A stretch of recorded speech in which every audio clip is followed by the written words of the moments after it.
제가 주례를 서기 위해서 예식장에 가면 예식장에서 도와주는 그 아가씨가 목사님입니까? 하고 물어봅니다. 예라고 대답하면 주례사 짧게 해주세요라고 부탁을 합니다. 목사는 길게 그리고 지루하게 말하는 사람이다, 이런 인식이 깔려져 있는 듯한 분위기였습니다. 우리 성도들도 설교를 짧게 하면 은혜 받습니다, 이렇게 그저 재밌게 농담조로 얘기하시는 분도 있습니다. 오늘날 우리는 설교를 너무 흔하게, 그리고 집에서 TV만 틀면 설교를 볼 수 있는 시대가 되다 보니 설교를 소중하게 여기지 않습니다. 그런데 예배와 설교는 교회 와서 현장에서 예배를 드리는 가운데 설교를 듣는 것이 진짜 의미가 있는 것이고, 그것이 바로 설교인 것이고, 설교는 현장이 중요한 것입니다. 설교라는 것이 얼마나 중요합니까?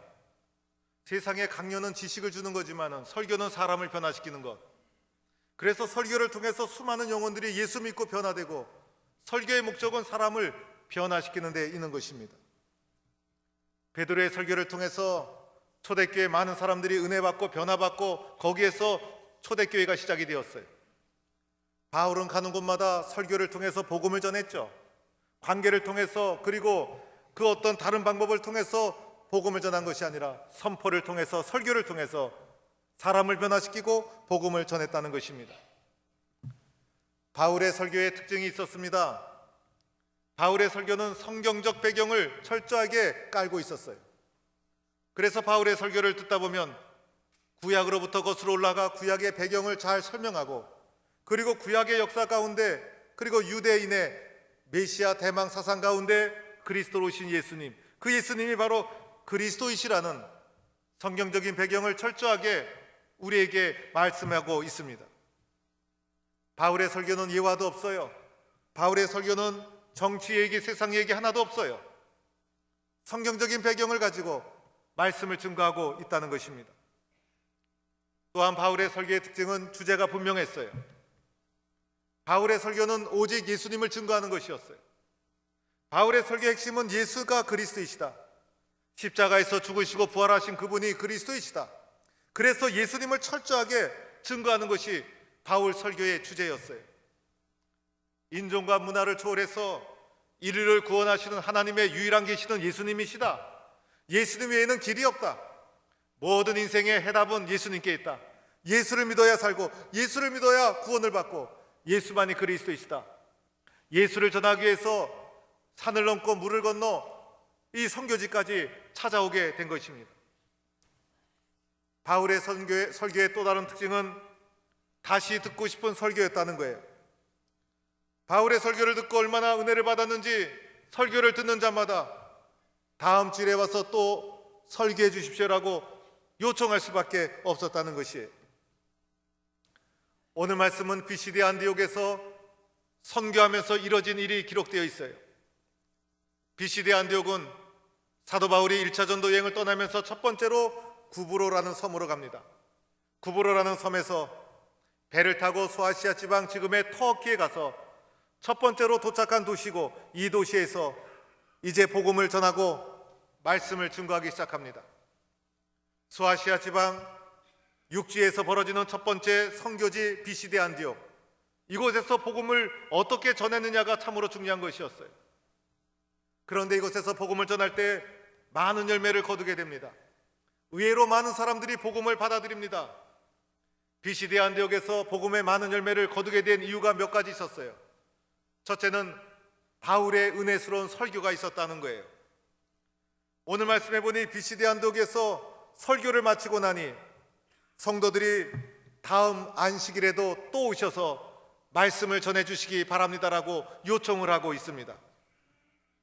바울의 설교가 많은 사람들에게 감동을 준 것입니다. 바울이 전한 예수를 그들이 받아들이게 되었다는 거예요. 다시 듣고 싶은 설교였고, 바울의 설교를 그들이 수용하고 있었다는 거예요. 바울의 설교를 듣고 은혜 받은 사람 중에 유대인도 있었고 헬라인도 있었어요. 유대인들은 성경적 배경을 잘 설명하니 우리가 기다리던 그분이 바로 예수님이시구나 믿게 되었고, 헬라인들도 듣다 보니 유대인의 혈통을 통해서 예수님이 오셨지만은 예수님은 유대인만의 그리스도가 아니라 만백성을 구원하는 분이시구나 깨닫게 되었어요. 유대인도 은혜 받고 헬라인도 은혜 받고 예수 그리스도 안에서 유대인과 헬라인의 장벽이 다 무너지고 그리스도 공동체 안에서 하나 되는 역사가 일어납니다. 말씀을 듣고 바울과 바나바를 따르는 사람이 생겨났다는 거예요. 바울과 바나바와 동행하고 바울과 바나바의 말씀대로 순종하는 사람이 생겨났다는 거예요.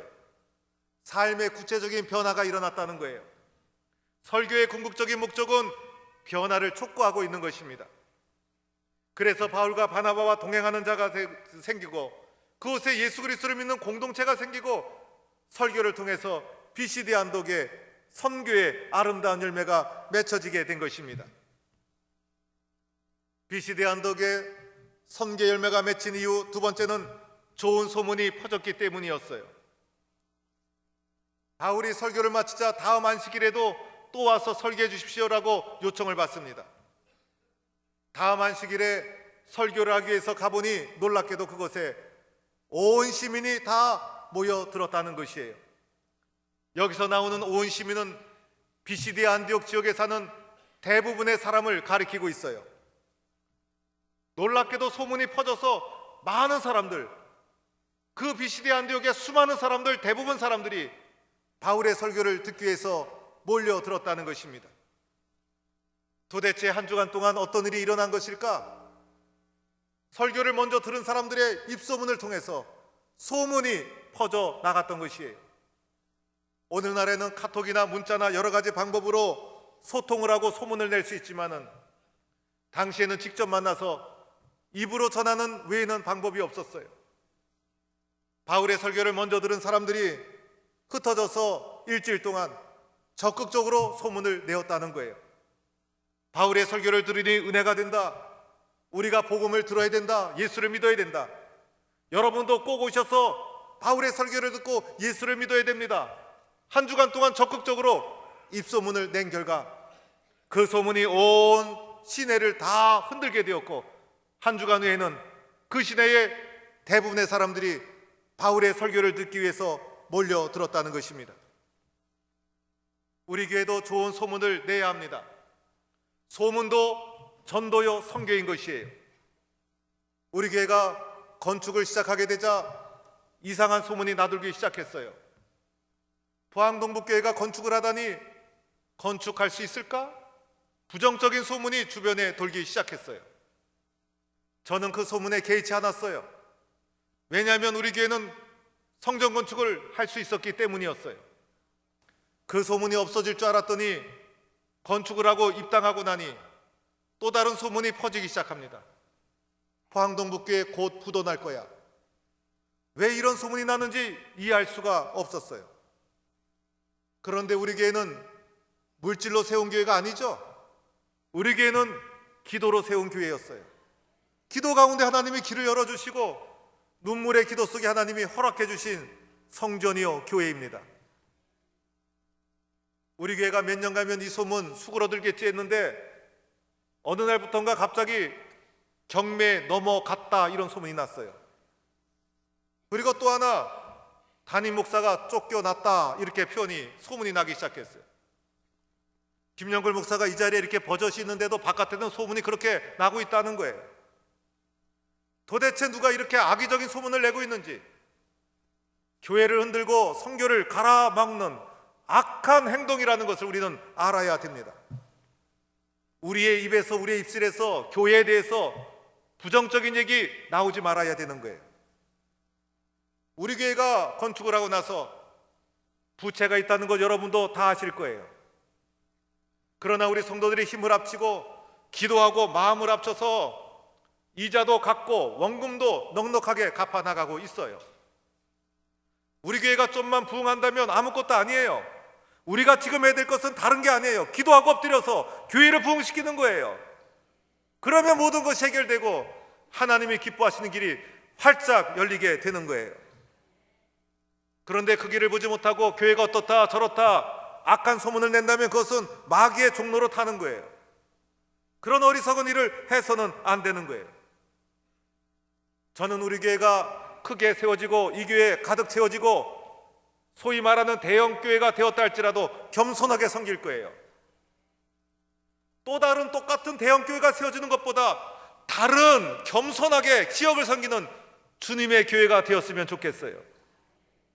지금도 우리 교회 세워놓고 공간을 지역을 위해서 다 내어놓잖아요.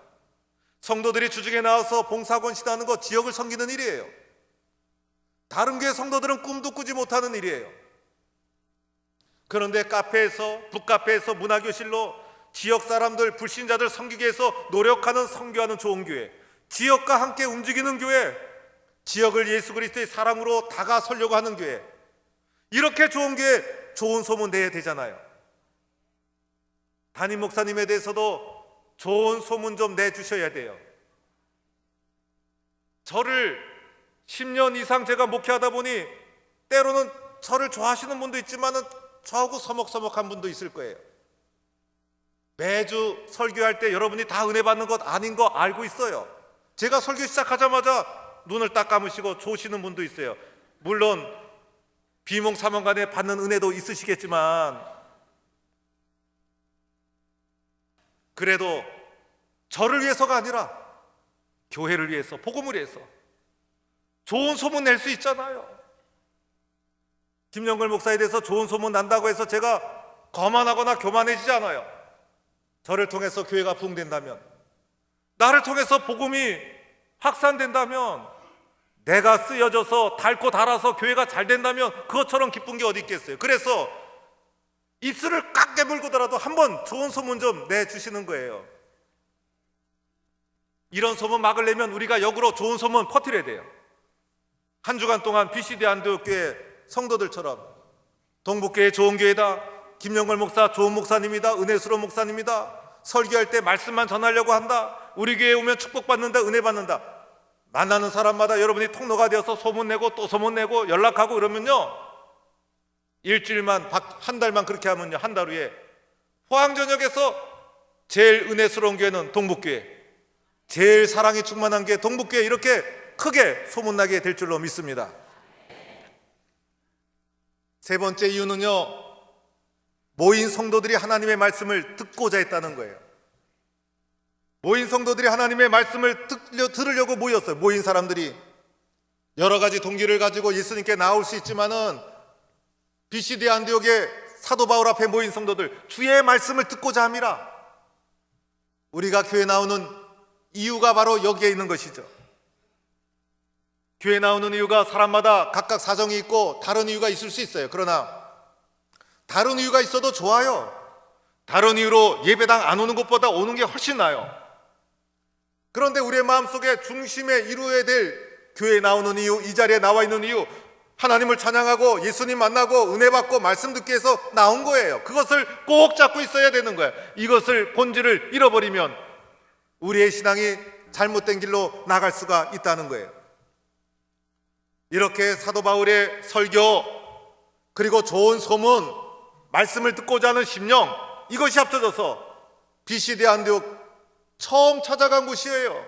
처음 선교를 시작한 곳이에요. 처음 복음을 뿌린 곳이에요. 그런데 놀라운 역사가 일어납니다. 그 장면이 48절, 49절에 나와 있어요. 48절, 49절에 나와 있는 선교의 결과, 주의 말씀이 그 지방에 두루 퍼지니라. 듣는 사람이 기뻐하죠. 말씀을 듣고 믿었죠. 그 믿음의 역사가 지역에 영향을 끼쳐서 물이 흐르듯이 복음이 흘러가고 퍼지는 귀한 역사가 일어나게 되었어요. 우리 교회가 이렇게 쓰임받는 교회가 되기를 축원합니다. 그런데 핍박하는 사람이 나타납니다. 복음이 증거되는 곳에 항상 핍박하는 자가 있었어요. 그런데 이 핍박하는 사람들 누구였을까? 바울의 설교를 들은 사람이에요. 바울의 설교를 들은 사람 가운데 은혜 받고 변화되고 좋은 소문 내고 충성하는 사람이 있는가 하면 꼭 시기하고 핍박하는 자가 나타나게 되어 있어요. 그래서 시기하는 자들 왜 시기했을까요? 오늘 말씀해 보니 무리를 보고 시기가 가득했다는 거예요. 하나님을 보지 않고 누굴 봤어요? 사람을 본 거예요. 무리를 보고 비교하다 보니 마음속에 시기가 올라온 거예요. 유대인의 입장에서는 유대교가 하지 못했던 것 사도 바울 한 사람이 성령의 능력으로 놀라운 역사를 일으켜 세우니 무리를 보고 마음속에 시기가 가득해서 그들을 질투하기 시작합니다. 마음의 시기가 가득 차면요, 올바른 일을 분별할 수가 없어요. 시기심이 가득 차면 인생이 망가지게 되어 있어요. 내 마음속에 알 수 없는 미움, 내 마음속에 알 수 없는 질투가 올라올 때 여러분, 그것을 잘하기 전에 그것을 믿음 안에서 해결해 나가야 되는 거예요. 그런 시기심이 교회 안에도 있어요. 시기심은 때와 장소를 가리지 않죠. 누구에게나 있을 수 있어요. 무리를 보고 사람을 보면 시기심이 올라오는 거예요. 그러나 하나님을 보면 시기심을 넘어설 수가 있어요. 시기심 때문에 실패한 인생을 산 사람, 바로 사울 왕이었죠. 왕이었음에도 불구하고 그 놀라운 특권을 잘 선용하지 못하고 다윗을 추적하는 일에 일생을 바치는 어리석은 삶을 살다가 왕이었음에도 불구하고 비극적으로 인생이 끝나고 맙니다. 시기심이 마음에 가득 차면 보는 눈이 달라지고 귀가 달라지죠. 그래서 마침내 바울이 말하는 것을 반박하고 비방했다는 거예요. 바울이 말하는 것, 예수가 그리스도이시다 복음을 증거했죠. 복음을 반대하고 예수를 부정하고 그리고 예수를 변질시키고 예수를 대적하는 일을 저지르게 되었다는 거예요. 어느 날 한국교회를 괴롭히는 가장 큰 이단 세력이 신천지예요. 여러분이 신천지를 조심해야 돼요. 신천지는 한국의 모든 공교단이 이단 집단으로 규정한 집단이에요. 성경과 무관한 집단이에요. 교회가 만든 성경을 가지고 성경을 만들 때 전혀 도움도 주지 못하고 기여하지 못하고 관계없는 자들이 성경을 가지고 지멋대로 가지고 노는 거예요. 바울이 오늘 예수를 증거했죠. 예수님의 십자가와 부활을 철저하게 증거하고 예수만이 그리스도이시고 예수만이 우리를 구원하시는 하나님의 유일한 계시다. 그런데 신천지는 예수님의 자리에 이만희를 올려놔요. 그래서 예수님을 믿는 것과 똑같이 이만희를 믿어요. 그래서 이만희가 들어오면 사람들이 막 소리를 지르고 난리가 펴요. 그리고 이만희를 총재라고 해요. 여러분, 정치인입니까? 왜 총재입니까? 목사면 목사지, 이것부터 유치하지 않습니까? 왜 거기는 항상 이만희가 총재입니까? 총재 돌아가면서 하면 안 됩니까? 이상한 집단이고 밀폐된 집단이고 사이비 집단인 게 분명해요. 복음을 변질시키는 이런 부정적이고 잘못된 세력, 복음을 대적하는 세력, 분별력을 가지고 우리는 잘 물리치고 우리 교회는 악한 세력이 틈타지 않은 교회로 우리가 지켜나가야 될 줄로 믿습니다. 이러한 시기와 대적 가운데 마침내 바나바와 사울이 안디옥을 떠날 수밖에 없었어요. 바나바와 바울이 쫓겨난 것이 아니었어요. 그들이 새로운 선교지를 향해 나아갈 수밖에 없는 상황이었기 때문에 그들이 비시디 안디옥을 떠날 수밖에 없었어요. 그러나 떠남에도 불구하고 사도 바울의 모습 어땠어요? 담대했죠. 조금도 위축되지 않고 담대하게 새로운 선교지를 향해 전진하게 됩니다. 복음을 전하는 과정 속에 고난이 있고 핍박이 있어도 약해지지 않고 위축되지 않고 낙심하지 않고 담대하게 고난 가운데서 의미를 찾고 또다시 앞으로 전진하는 사도 바울의 모습.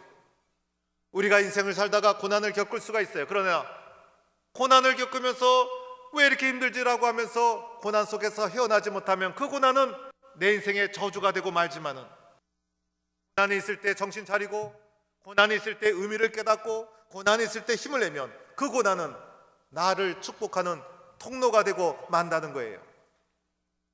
그뿐이 아니었죠. 사도 바울이 기쁨과 성령이 충만했다는 거예요.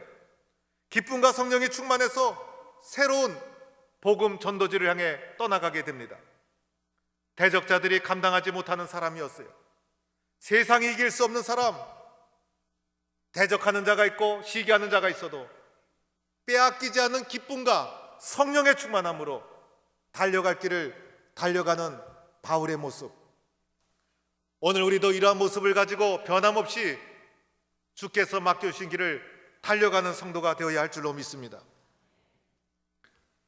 우리 교회가 올해로 창립 90주년이 되었어요. 저는 이 창립 90주년이 되었다는 게 얼마나 저한테 의미 있게 다가서는지 몰라요. 왜냐하면 새성전에 입당해서 90주년이라는 의미 있는 해를 첫 번째 맞이하기 때문이었어요.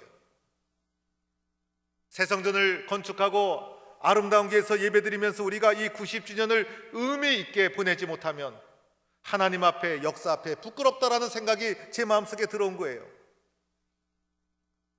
그래서 80주년, 85주년 이럴 때는 그저 기념 예배드리고 임직식만 했지만은 이번에는 의미 있는 일을 하자. 그래서 장로님들과 의논해서 멕시코에 교회를 하나 세우게 되었어요.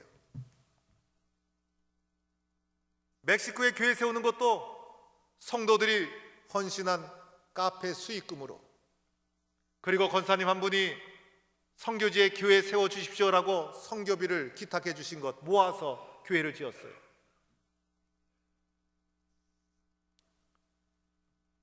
우리 교회가 입당하고 나서 첫 번째 맞이하는 90주년, 우리도 잘 되어야 되지만은 주님이 기뻐하시는 일을 하면 주님이 더 기뻐하시고 우리를 더 크게 사용해 주시지 않을까? 우리 교회는 한 푼이라도 아껴야 되는 어려운 상황이지만은 그러함에도 불구하고 힘들어도 어려워도 주님이 기뻐하시는 일에 충성하자, 주님이 원하시는 일에 순종하자. 여러분, 이런 것이 좋은 교회 아니겠어요? 다른 교회 같으면 엄두도 못 낼 일이에요. 그러나 우리가 하나님 앞에 쓰임받는 교회가 되기 위해서 멕시코에 교회 세웠죠. 놀랍게도 아프리카에 지금 학교도 짓고 있어요. 저는 이런 일이 우리 교회에 자주 일어났으면 좋겠어요. 멕시코에 예배당 짓는 것도 예배당뿐 아니에요. 원주민들이 쓰는 언어가 셀탈어라는 언어를 쓰고 있어요. 성경책이 있어야 되잖아요. 셀탈어로 된 성경책을 발간하는 비용을 저희들이 대었어요. 예배당 헌당했죠. 성경책 발간했죠. 우리들이 큰 일을 감당한 거예요. 저는 이 일이 얼마나 자랑스러운지 몰라요. 우리가 풍요한 가운데 했다면 자랑스럽지 못할 거예요. 그러나 우리 교회가 어려운 가운데서도 선교하고 힘든 가운데서도 기도하고 하나님이 원하시는 일을 하기 위해서 충성하니 얼마나 자랑스러운 일이에요. 저희 교회도 90년 전에 작은 교회였잖아요. 90년 전에 우리 교회도 선교지와 같은 교회였어요. 보잘것없는 교회였어요. 그런데 그 작은 씨앗이 자라서 90년이 지나고 나니 풍성한 열매를 맺는 교회가 되었잖아요. 우리가 그것에 세운 교회가 50년 후에 100년 후에 어떤 일이 일어날지 어떻게 알아요? 그 교회가 멕시코에서 가장 큰 교회가 될지 어떻게 알아요? 우리가 세운 그 교회가 날로 성장해서 멕시코의 수많은 영혼을 살리는, 그리고 100년 후에는 멕시코에서 가장 크게 쓰임받는 교회가 되도록 기도의 씨앗을 뿌려야 된다는 거예요. 제가 가서 말씀을 전하지만은 저 혼자 가는 게 아니에요. 여러분의 기도를 얻고 가는 거예요. 제가 말씀을 전할 때 그곳에 역사가 일어나도록, 그리고 많은 사람들이 은혜 받을 수 있도록, 또 그곳에 우상 숭배도 많고 미신도 많대요. 악한 세력 틈타지 않도록 기도해 주셔야 돼요. 우리 교회가 기도로 심은 그 교회가 그리스도의 교회로 건강하게 성장할 수 있도록 우리가 기도해 주셔야 돼요. 제가 교회를 대표해서 가지만은 제가 한 게 아니죠. 교회가 한 것이고 여러분이 한 거예요. 우리 모두가 기도하면서 함께 참여한 거예요. 우리 교회의 자랑스러운 역사로 받아들이고 함께 기도하면서 이 겟세마네 교회가 하나님 앞에 귀하게 쓰임받는 교회가 될 수 있도록 함께 기도해 주시기를 원합니다. 여러분, 복음을 전하다 보면 때로는 시기도 받고 교회를 충성하다 보면 어려운 일도 당할 수 있어요. 그러나 그렇다고 해서 좌절하거나 낙심하면 안 되죠. 담대하게 성령 충만하게 믿음으로 헤쳐나가면 하나님은 우리 모두를 통해서 더 큰 열매를 허락해 주실 줄로 믿습니다. 많은 열매를 거두는 교회, 많은 열매를 맺는 성도, 쓰임받는 성도가 되기를 주의 이름으로 간절히 축원합니다.